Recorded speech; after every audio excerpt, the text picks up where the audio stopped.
আসসালামু আলাইকুম। শিক্ষা একাডেমিতে তোমাদের সবাইকে স্বাগতম। এই ভিডিওতে আমি তোমাদেরকে নবম শ্রেণীর ইতিহাস ও সামাজিক বিজ্ঞান বই থেকে সম্পদের উৎপাদন, বন্টন ও সমতা নীতি এ অধ্যায়টির 161 পৃষ্ঠার দলগত কাজ 2 নিয়ে আলোচনা করব।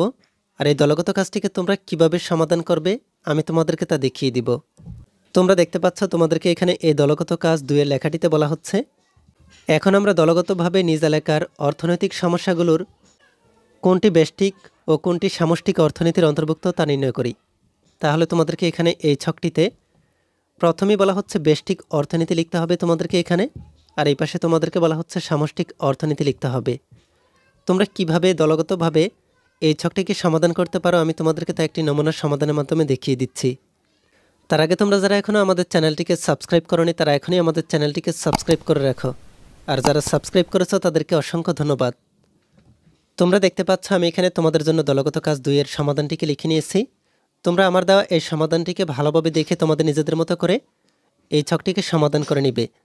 তোমাদেরকে এই ছকটির জন্য উপরে বলা হয়েছিল দলগতভাবে নিজ এলাকার অর্থনৈতিক সমস্যাগুলোর কোনটি ব্যষ্টিক ও কোনটি সামষ্টিক অর্থনীতির অন্তর্ভুক্ত তা তোমাদেরকে নির্ণয় করতে বলা হয়েছিল। এখানে তোমাদেরকে প্রথমে বলা হয়েছে ব্যষ্টিক অর্থনীতি, আর এই পাশে বলা হয়েছে সামষ্টিক অর্থনীতি। আমরা এখানে প্রথমে দেখে নিই ব্যষ্টিক অর্থনীতি।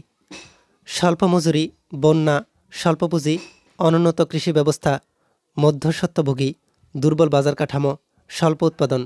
আর সামষ্টিক অর্থনীতিগুলো হচ্ছে বেকারত্ব, মূল্যস্ফীতি, আয়বৈষম্য, সম্পদের অসম বন্টন, ক্ষুদ্র ও কুটির শিল্পের স্বল্পতা, শিল্পের অনগ্রসরতা, অর্থের যোগানের স্বল্পতা।